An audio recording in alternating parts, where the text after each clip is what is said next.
Yan, hello guys, welcome ulit sa ating channel. So ito po ulit si JR Doria TV. Mag-update lang po muna tayo dito sa area naman po ng Phase 4. Malapit po dito sa Loton Ferry Station. Dito po muna tayo mag-update guys.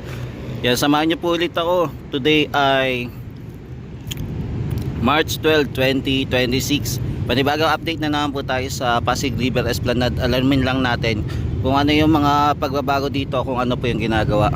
Kaya tara mga tropa kids, let's go na, simulan na natin bago po maggabi po. Time check po natin ay 5:39 po ng hapon. So simulan na natin guys.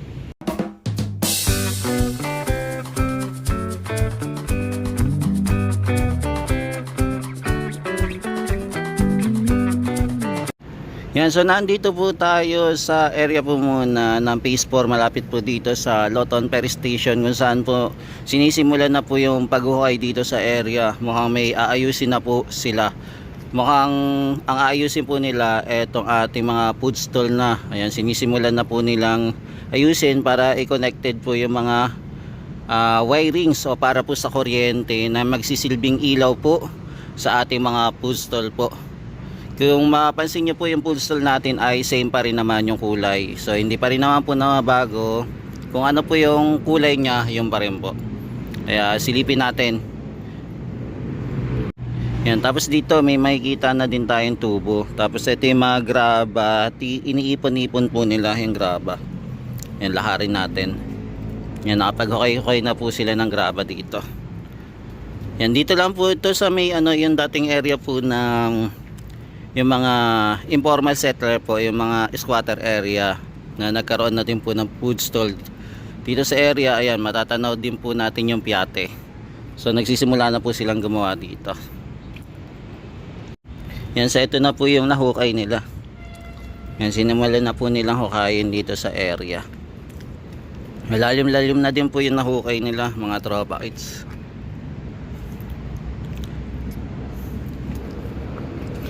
Yan, so ito yung natin, latest update dito sa area po na dati pong squatter area na inaayos na po.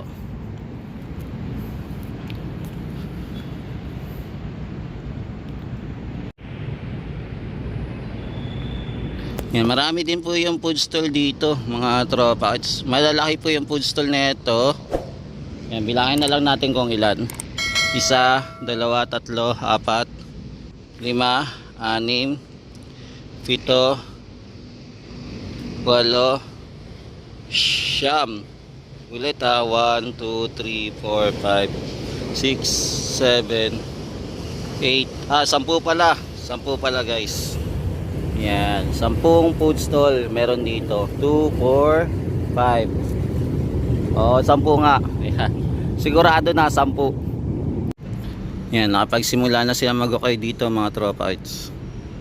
Okay na. Yan, malayo-layo na din po yung hinukay nila.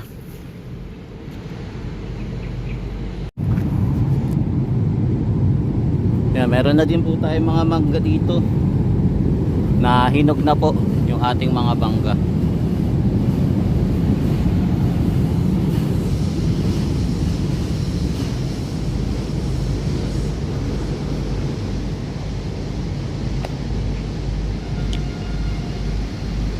Yan, napakatahimik po ngayon dito sa area ng Phase 4 dahil hindi pa po open to the public. Yan, mahaba na din po yung nahukay nila. Yung pagtanggal po ng graba. Yan, so ito muna yung latest update dito sa area, dito naman po sa Phase 4. Tara, lipat naman po tayo. Yan, yung mga wirings naman po natin dito na po sa MacArthur Bridge, same pa rin po. Bali, hindi pa rin naman po siya naayos ko. Nakabaklas pa rin po. Ayan, baklas pa rin. Ayan, dahil po doon sa mga kawatan na pinagpuputol po itong mga tanso. Ayan, ginamit nila sa kanilang kalakal o negosyo.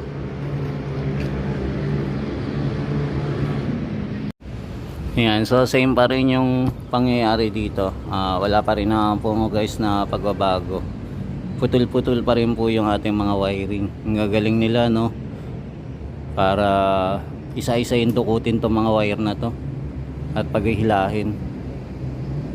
Yan, magkano kaya binudget ng Chinese dito para ayusin tong pailaw dito sa area po ng MacArthur Bridge.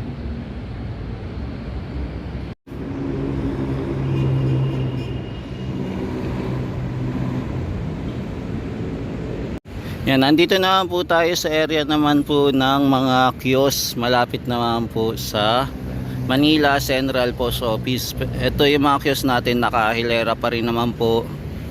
For today po, wala pa rin naman po nagtitinda. At ongoing po yung rehabilitation dito para ayusin po, pagandahin etong ating Pasig River Esplanade dito po sa area po ng Phase 4 naman. Yan, napakatahimik po net dito sa area na to. Tapos dito guys, na yung nakaraan na nag-update tayo, open pa po etong mga nakabungkal dito, yung mga pinaglalagay ng tubo. Pero ngayon, ayan, natapos na po nila. Konti na lang po, idudugtong na po nila yung wiring papunta dito sa mga kiosk na po. Yan, nailagay na po nila, naitabunan na po. Okay na. Yan, sa buong hilera po ng kiosk dito, okay na po. Na finishing na po nila. Yan, semi-finish po. Pero hindi pa totally pa naman finish. Yan, may mga ayusin pa sila. Yan, meron sila dito yung sa box. Yan, meron na kaya tong wiring. Yan, may kadugtong na kaya.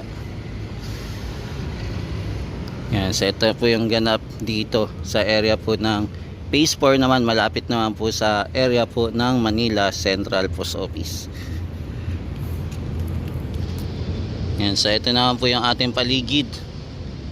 Hindi pa po na lilinis, sana malinis po itong ating daan, no? Kasi pag nagcause po ng baha to, lalo na po itong mga tuyo-tuyo na mga dahon, yan, pag tag-ulan, pwede na naman po bumaha dito sa area na to.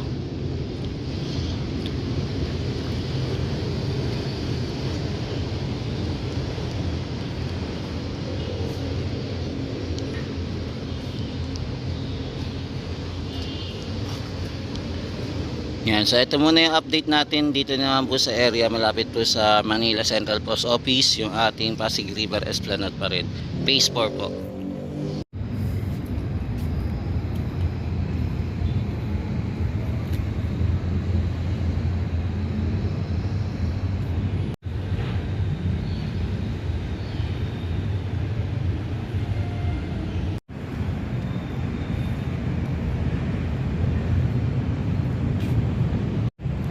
Ito naman po yung ating post office building.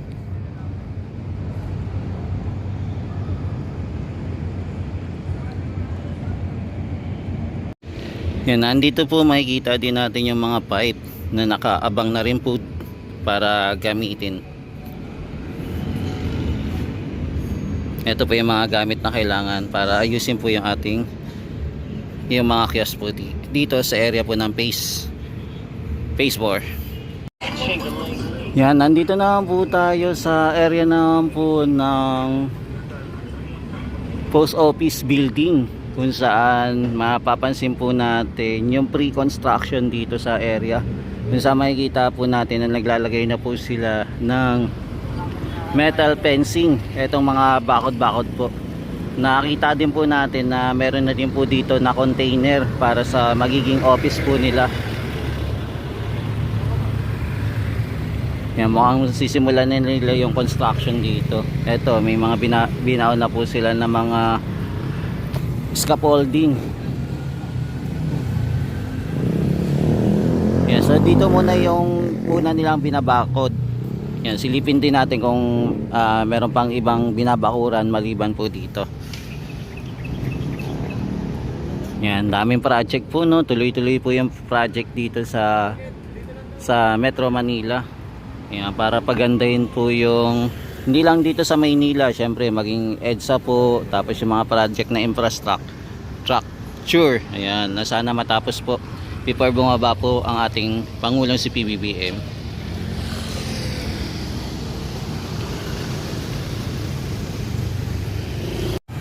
Yan, ito po yung itsura ng ating post office building na pinturahan na din po ito, pero may mga part pa rin naman po na wala pang pintura. Dito sa part naman, dito sa harap naman po, hindi pa po nalalagyan ng bakod. Pero may nakita na po tayong bakod doon banda sa gilid, malapit naman po sa Pasig River Esplanade.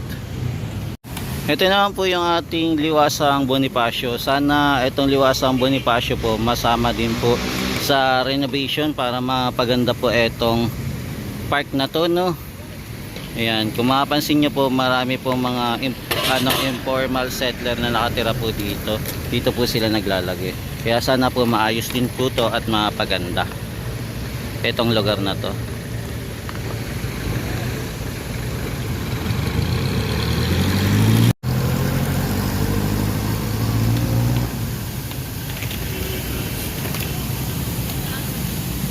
Yan, nandito po pala yung DSWD pag-abot program.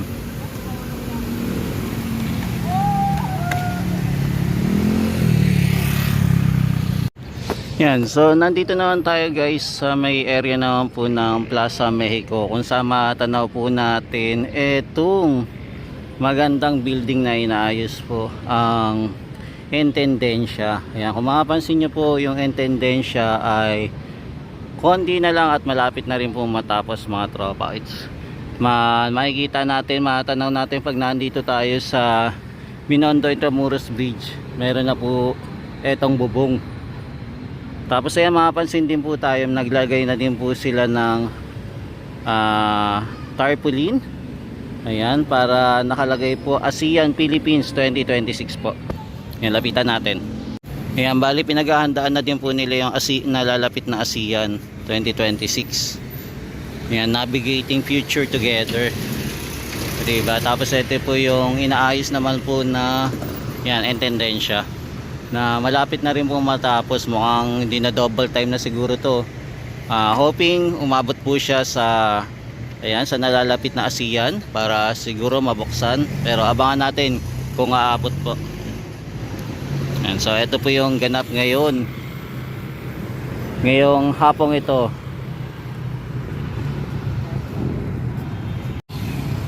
Yan, malaki-laki na din po yung pinagbago ng Maynila, diba? Ang dami na pong napaganda. Una na pong pinaganda dito yung Esplanade, tapos itong Intendensya inaayos na rin po, at saka iba pang parte po ng Metro Manila.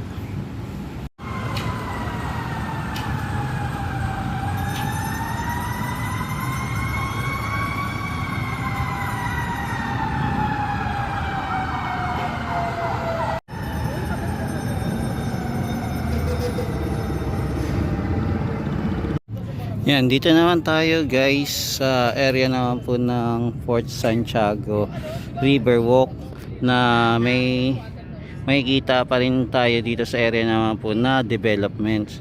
So ito na po yung itsura ng development dito guys sa area po ng Fort Santiago Riverwalk. Ayan, no. Yan, ayan, kayo na po mag-judge mga tropa kids kung magiging upuan to o kung ano man. Ayan, may binaon po dito na concrete sa atin dito. Tapos ito nilagyan po ng mga ayan, may mga wiring din po na ilalagay. May inuhukay sila dito, tapos i-connect to nila dito. Ayan.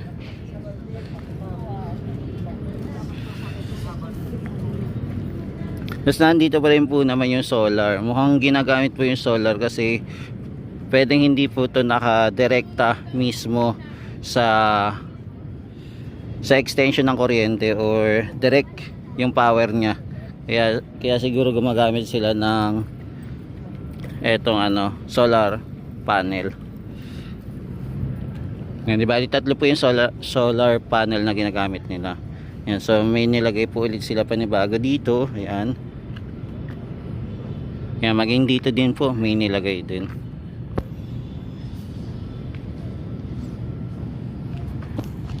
Dito naman po sa area, isa pa lang. Tapos meron na din po tayong poste na nailagay. Okay na rin po yung poste dito. Tapos ito, yan.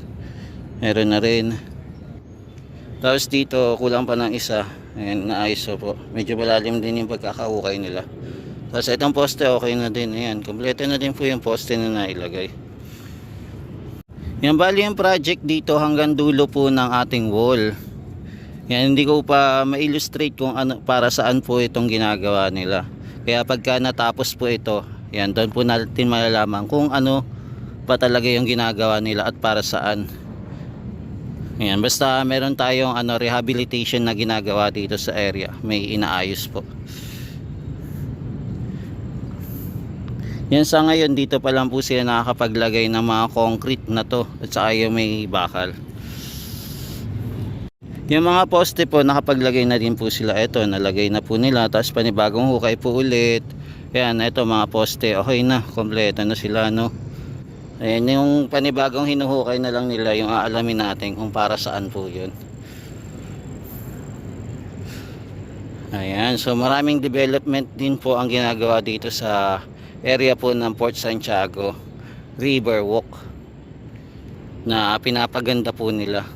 Etong lugar naman dito sa dulo ng Port Santiago.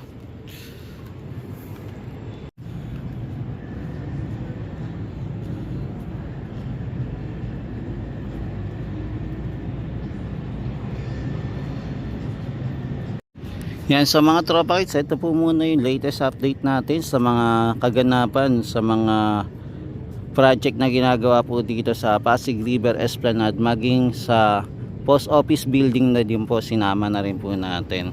Yan, thank you po muli sa pagsama nyo po kay JR Doria TV. Naway pagpalain po kayo ng may kapal. Yan, hanggang sa muli pong pag-update natin dito sa area po ng Pasig River Esplanade at saka pa po sa iba po pong project na ginagawa dito sa Metro Manila. Thank you po and God bless. Ingat-ingat po.